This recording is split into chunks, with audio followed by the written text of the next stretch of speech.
Out of the 40 forts and castles they built in here, only 3 were castles, the rest were all forts. And this was the spirituality of the Africans. So even before they brought in Christianity and Islam, Africans had their own indigenous theology. The structure we see in here today happens to be 361 years old this year, and had no light in here. The 3 holes up there, they are only source of light and ventilation. And when you move how they journeyed along the line, they created resting points for them. So they had no light, and that was their only source of light and ventilation. So that was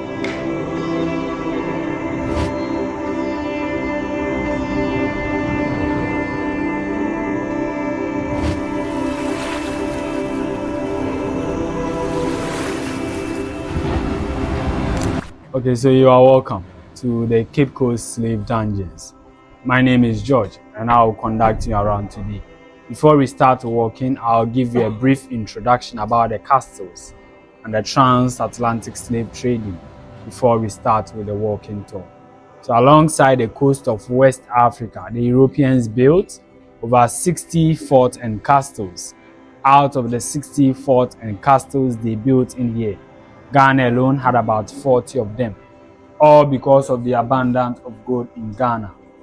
Out of the 40 forts and castles they built in here, only 3 were castles, the rest were all forts. Currently, there are 19 of the forts in existence, together with the 3 major castles. The first ever European structure on our land happens to be the Elmina Castle, built by the Portuguese in the year 1482. And that one is about 542 years old. So it happens to be one of the oldest, biggest European structure in sub-Saharan Africa. Second one, Christianborg or the Osu Castle, by the Danish or the Denmarks in the year 1661. That one is about 363 years old. This is the last and the smallest, the Cape Coast Slave Dungeons, built by the British in the year 1664-1665. The structure we see in here today happens to be 361 years old this year. And amongst the 3 castles, Elmina, Cape Coast, and Christianborg, it is only this one they built purposely for the transatlantic slave trading. So when you go to Elmina, when you go to Christianborg, you wouldn't experience underground dungeons like what we are going to enter today. This was because they had storage rooms or warehouses. They were using it purposely for storing their commodities for the barter trade in Africa. But it got the Africans as far from places like currently West Africa, so Nigeria, Burkina Faso, Ivory Coast, Togo, a section of Benin, a section of Ghana. And wherever they got them from, they needed to bring them all the way to the south, because the various slave forts and castles dotted to the southern part of Ghana. While they journeyed along the line, they created resting points for them. The popular resting point you normally note it as Assin Manso. So when they journey through reaching Assin Manso, that's where they will take their last bath. Reaching in there after their bath, they smear them with shea butter to cure their wounds or to make them look fresh, so that when they get into the castle, they would get a better bid or a better price for the captives in here. So right from Assin Manso, the journey continued into the castle. In the castle, the first place they went, there is a hall upstairs called the Palaver Hall. So Palaver basically was the auction block. So the merchants were there with their nurses and doctors. They received the captives, examined their strength before the auctioning went on. The Africans were exchanged for commodities, not even for money. Mirror, gunpowder, tobacco, fabric, sugar, salt, in exchange of the Africans. After to the forecourt for branding, for easy identification before separation into their respective dungeons. They kept the males right down here in the male slave dungeon. Here held about 1,000 African men. Female dungeon about 80 meters from here. That one also held about 300 to 400 female captives. So in total, they kept about 1,400 African men and women in the Cape Coast dungeons at a time. So I will lead you through the dungeons so that we also bear witness to whatever the Africans were being subjected to. There is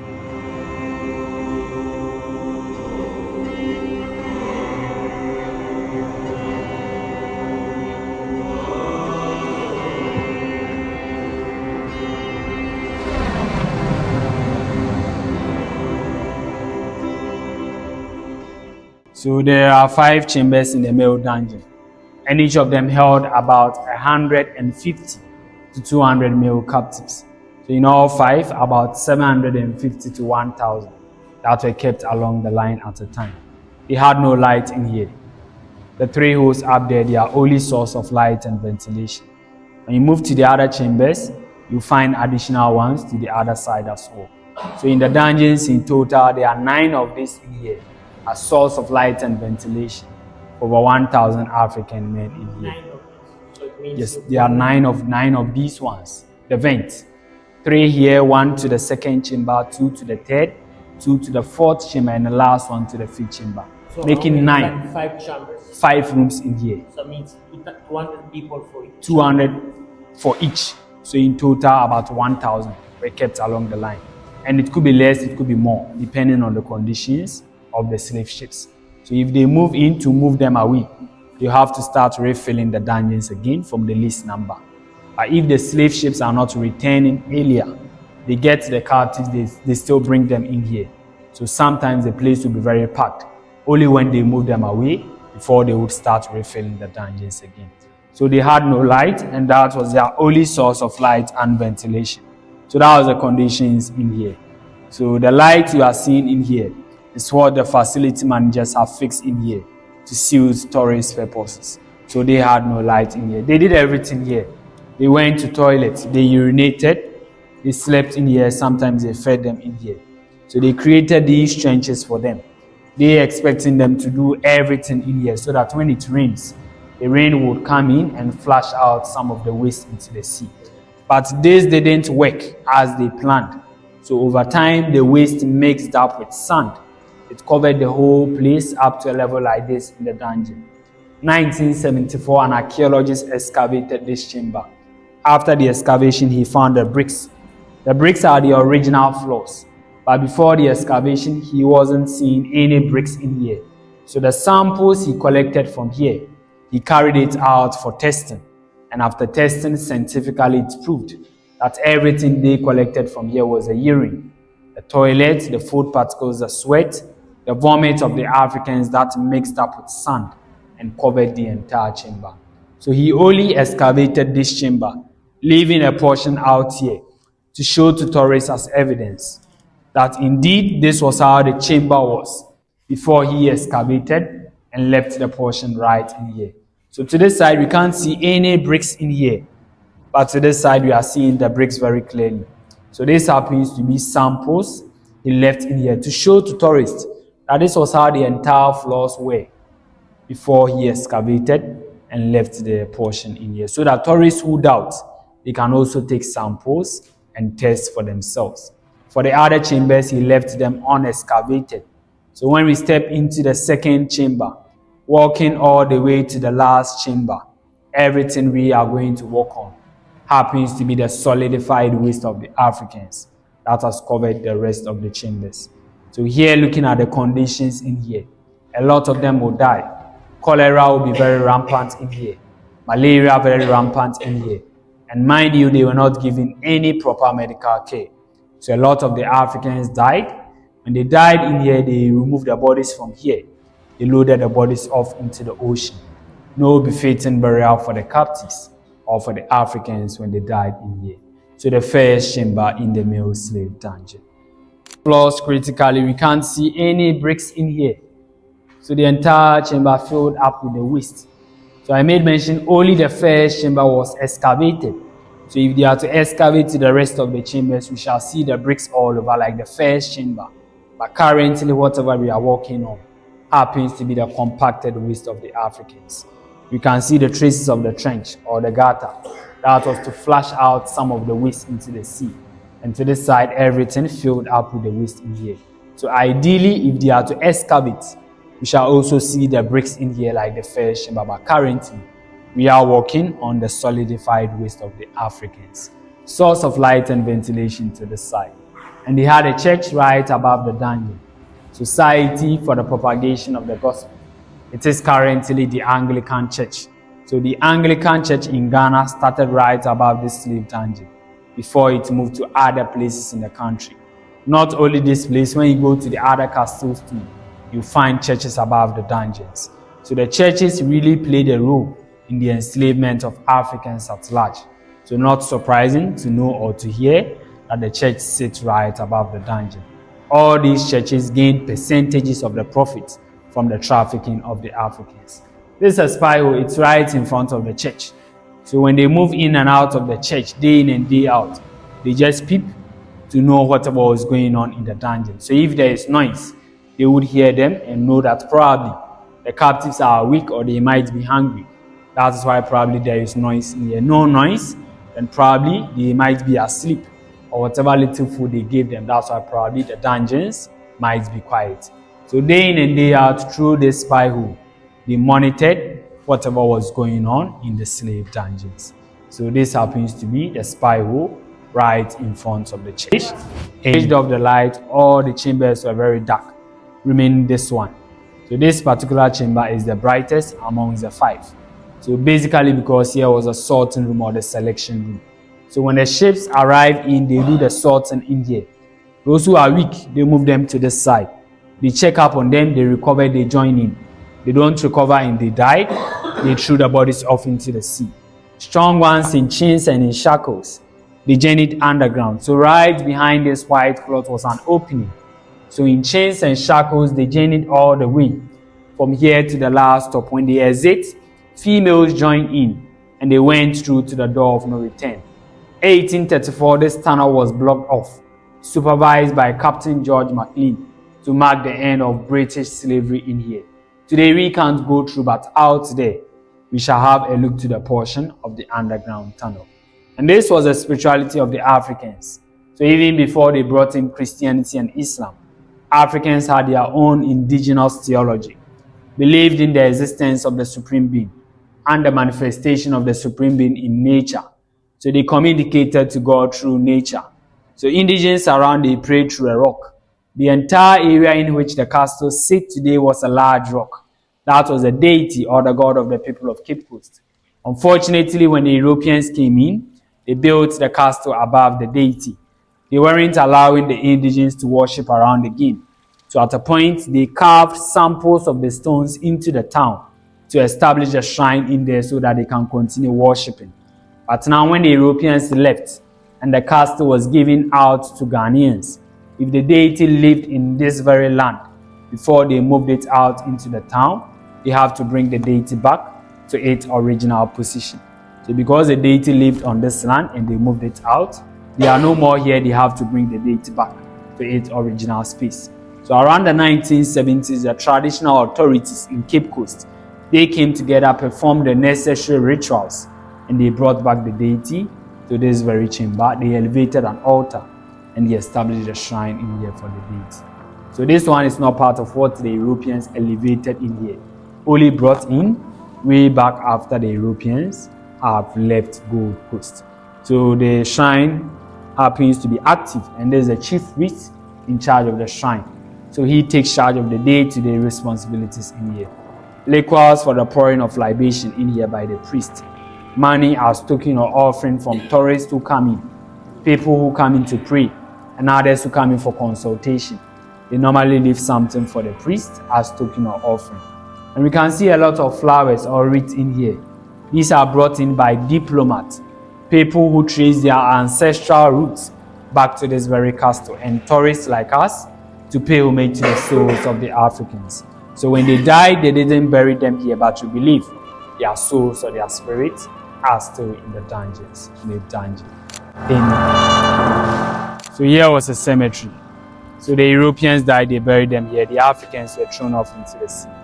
After the excavation in 1996, they found a lot of graves in here, but most of them had no names on them. They covered everything and left the 4 we are seeing in here. This is the only black man they buried amongst the Europeans, originally by name Quaque. Quaque's father was a local merchant. So he used to bring in Africans to sell them in here as slaves. So because of the connection his father had with the Europeans, that's why they offered him a scholarship to study abroad. In England, he was trained to be a priest, became the first Anglican African missionary at the age of 24. 25 brought back to Gold Coast. He also served right up here in the church. So this happens to be the church I made mention that sit above right the male slave dungeon. So he also came, he preached in here as a priest, served as a headmaster in then Cape Coast Castle School for over 50 years before he died in here. So when he died, the British buried him here to honor him because he worked for them as a priest and a headmaster in then Cape Coast Castle School. So his name was originally Quaque. The British corrupted the Quaque to Quaque from K to kill. After baptism, Philip was added to the name. The name became Philip Quaque. Age 75, 1816. There's only black man, they buried amongst the Europeans. The three to this side are all for the Europeans. Let's have a close look to the European graves.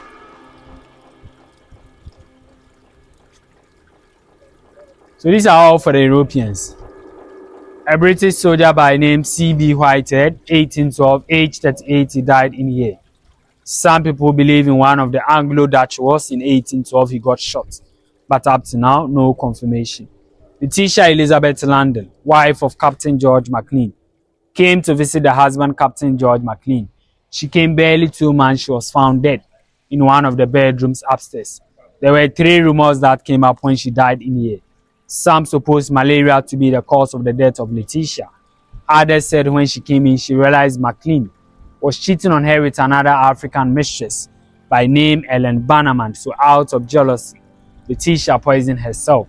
Others also believed the African mistress disguised to be a servant to poison Letitia so that she would get George Maclean for herself alone. Up to now, no confirmation as to whether malaria or poison killed Letitia. Age 36, in the year 1838, she died in here. And this is her husband, Captain George Maclean. He was an administrator in the castle and the president of the slave merchants. He supervised the blockage of the underground tunnel in the Fifth Chamber to mark the end of British slavery in here. He died at the age of 46 in the year 1847. It is confirmed that malaria killed Captain George Maclean. So these 3 are all for the Europeans. The isolated one happens to be the only black man that was buried amongst the Europeans. So after the excavation, dozens of graves were identified in here, but most of them had no names on them. That's why they covered everything, remaining the 4 we are seeing in here. Any question? If no question, we have a look to the water system to the side.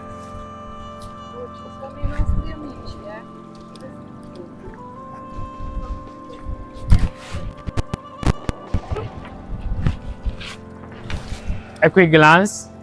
A quick glance. You have a quick glance. Yes. So during that period, they dug about 4 of these in here. So there is 1 here additional to the cannon area. You can see pipes all over. The pipes were connected to this place. So when it rained, they harvested rainwater from the roofs and through the paved surfaces in here. So that same water they were using to cook for the captives serve as drinking water for them and also to run the chores in the castle. Currently, we store pipe-borne water in here so that if we are in shortage of water, we have machines to pump it to the washrooms to run the chores in the castle. 18 feet deep, 8 feet wide, and each of them holds approximately about 18,000 gallons each. So the water system that was dug in here to cater for the captives and also to run the chores in the castle. Any question? Let's have an experience in the condemned cell to the side. Okay, so this is a cell, condemned cell for the freedom fighters. So the Africans who tried to fight the Europeans in the dungeons, they were brought in here for them to be killed. So here they don't give them food, no water, no light in here, no air penetrated. They killed the Africans through suffocation and starvation before the bodies were brought out. The bodies were laid at the forecourt to serve as deterrent to the rest. After bodies into sacks, on smaller boats to a distance they paddled, they loaded everything off into the ocean. So no befitting burial for the captives or for the Africans when they died in here.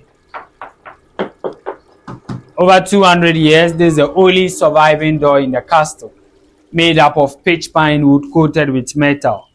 Aside this door, any other door or window we shall see throughout the tour has been changed or restored. So the only surviving door in the castle. We shall also have an experience in the condemned cell. You can have a feel of the door while we enter. You keep very low, you watch your head.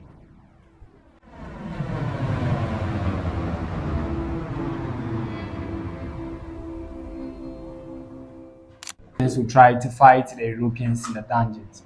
When they identified them, they cautioned them, and they still fought them. They couldn't stand them. They brought them here for them to be killed. So here, no food, no water, no light in here. 3 heavy doors were shut on them. So they struggled. They died through suffocation and starvation before they loaded the bodies off into the ocean. So the condemned cell for the freedom fighters. We haven't spent 5 minutes here, and already we can feel too much heat in here. And how much more the Africans kept in here for hours and days. They struggled, they suffocated, they died before the bodies were loaded off into the ocean. Too much.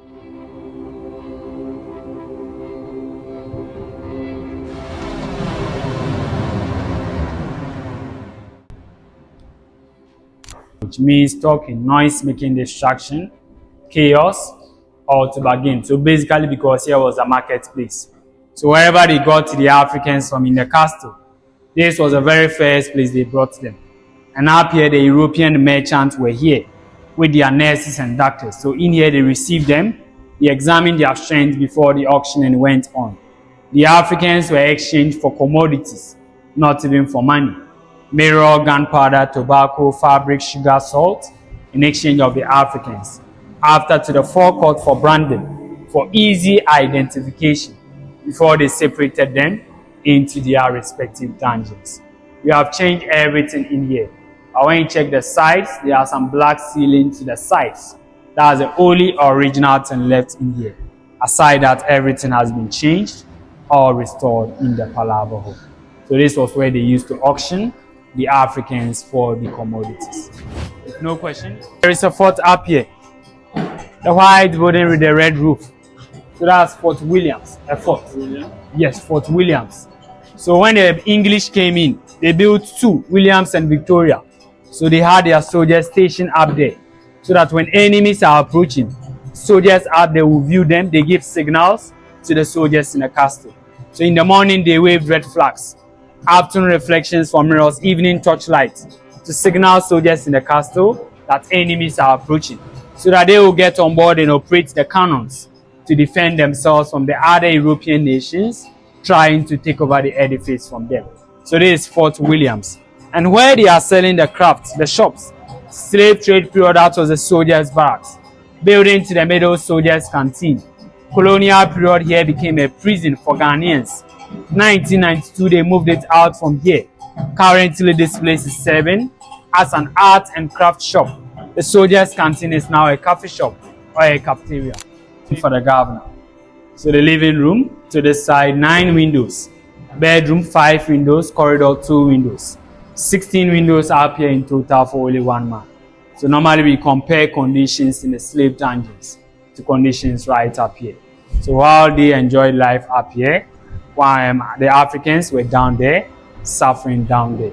So the governor's residence, we normally compare it to the slave dungeons. So living room, a quick look around. You see the bedroom to the side as well.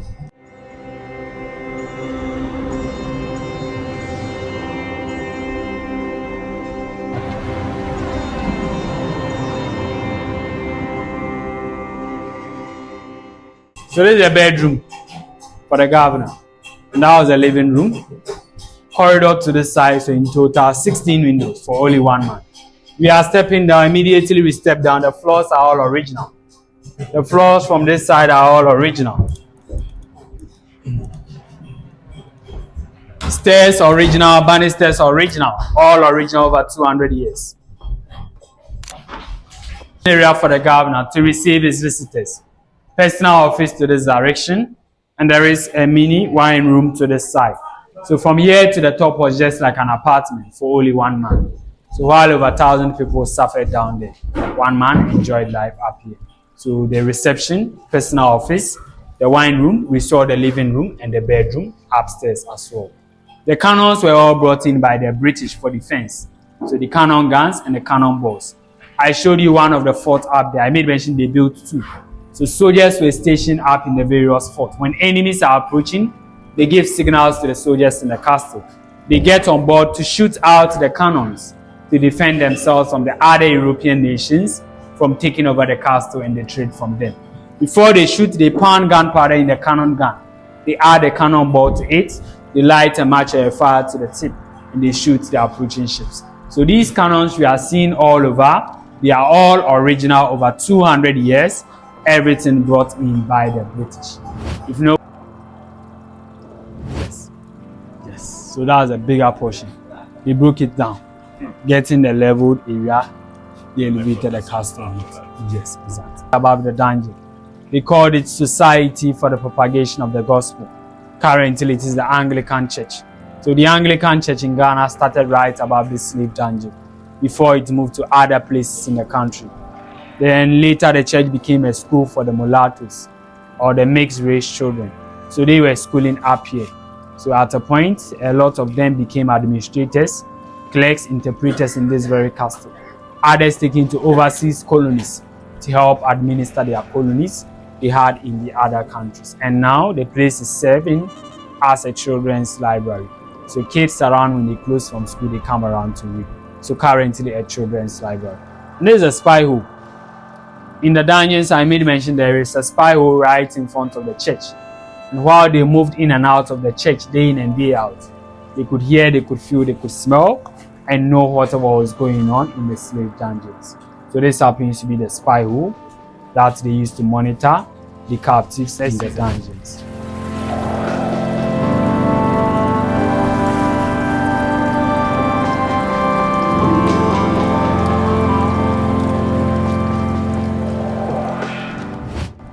So you can have a view. One at a time. When you watch, you keep to my right. So this is a portion of the tunnel. The tunnel that led them from the male dungeon all through to the door of no return. So this is just a portion. Here they had a soldier stationed in here to make a check on them, see to it that they were passing. And while they passed, the soldier commanded them to move faster. So this is just the portion of the underground tunnel, just like a viewing point for a soldier to be seeing whether they are passing or not.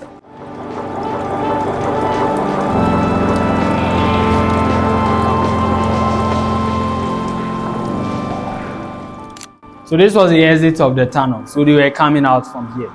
So all the way from the male dungeon, they journeyed all through to where we just saw. They will move out from here. When they moved out, the females will join them through this direction. And they went through to the door of no return. So initially, the door of no return was here, very short and narrow. At a point, the sea water was coming overboard, distracting their activities in here. So they blocked the side. They created a new door of no return to the other direction. So initial door of no return blocked off because the sea was coming overboard. Final blockage of the tunnel in the year 1834 to the exit to the entrance in the male dungeon to mark the end of British slavery in here.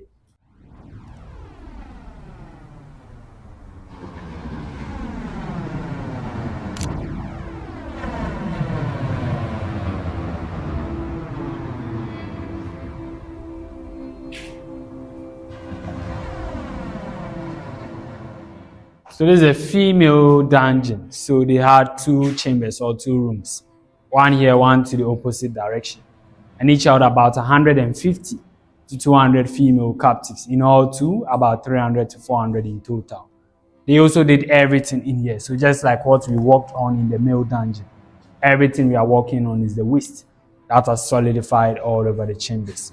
So the urine, the toilet, the food particles, the sweat, the vomit, over time mixed up with sand and covered the entire chamber. So everything we are working on is a solidified waste of the female captives.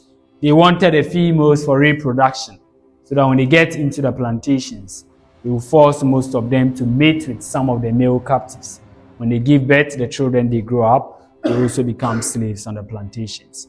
So females for reproduction and also to support the men with working on the plantations, and more of the men for the active work on the plantations. These were the source of light and ventilation. 1, 2, 3. Together with the bigger one to this direction. So this one had metal bars or partitions within that served as a spy hole for the Europeans if they wanted to keep an eye on them. pick point on some of them to be ripped all through the bigger window to this direction. And the flowers, just as I made mention in the male dungeon, when they died, they were not buried in here, but you believe their souls or their spirits are still in the dungeons. So that's why the flowers are brought in to pay homage to the souls of their ancestors. So this happens to be the female dungeon, 2 chambers in. So this is the door of no return. The door was not large, it was very small. So in chains and shackles, the Africans bent down. They were forced through the door, and right from here, they lost everything with respect to their lives. So that's why we call it the door of no return. So Africans who journeyed through, they lost their roots, identity, their culture, their religion, their fundamental human rights, no opportunity to even say goodbye to their family members. So from here, the Africans lost everything and they never returned home. That's why we call it the door of no return. So the door was very short and narrow originally. A colonial period, Cape Coast was a capital, and in here was an administrative seat for the British. So for their own intended purpose, they changed the smaller door into the bigger door we are seeing today. So originally, it was very short and narrow. So right from here, the Africans lost their roots and they never returned home. So let's see what lies behind the door. We go through.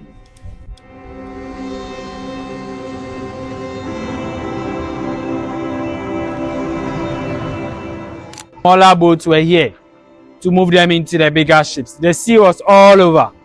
Because of this, the sea defense. That's why the sea is not coming closer anymore. So originally it was all over. So they reach here, smaller boats just move them into the bigger ships. And right from here, the Africans lost their roots and they never returned home. They took some to America, the original 13 colonies in America, some to Europe, some to the Caribbean countries, and ships came back to Africa again for the captives. The movement on the map was just like a triangle. Hence, they call it the triangular trade, with the Atlantic Ocean as the Middle Passage. So right from here, the Africans lost their roots and they never returned home. Today, we have door of return right here, 8. First ever emancipation. Those who came from the African American diaspora, they brought 2 skeletons of the descendants of the captives. They brought Samuel Carson from New York and Miss Crystal from Jamaica.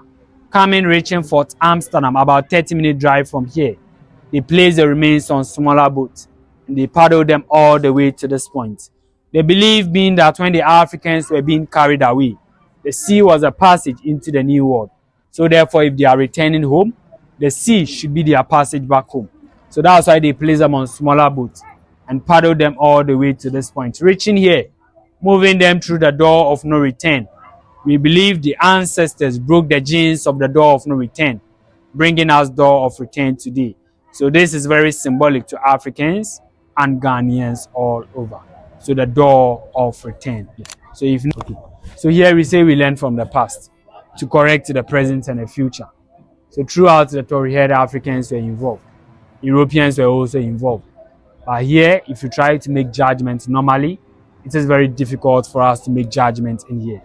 So that's why we say we learn from the past to correct the present and the future, so that if today we also encounter any form of injustice, any form of modernized slavery, in the form of racism, colorism, imperialism, neocolonialism, child trafficking, disparities between the poor and the rich, we can all come together, we fight against all these things and make the world a better place for us all.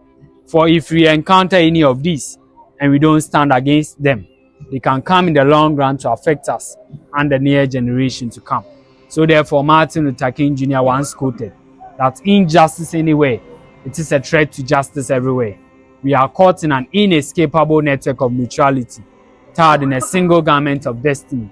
Whatever affects one directly, affects all indirectly. So if today we wouldn't want to be affected by any of these, then let us all come together, we unite, we fight against all sorts of modernized slavery, all sorts of injustice, making the world a better place for us all. So the simple message today is that never again should such an act ever happen in the history of humanity. For we are one people all together, but different colors. And so we preach humanity to all, and we preach justice for all, for the betterment of the world at large. Thank you very much. Once again, good evening. My name is George Okweku, your tour guide, and the tour has ended. Thank you.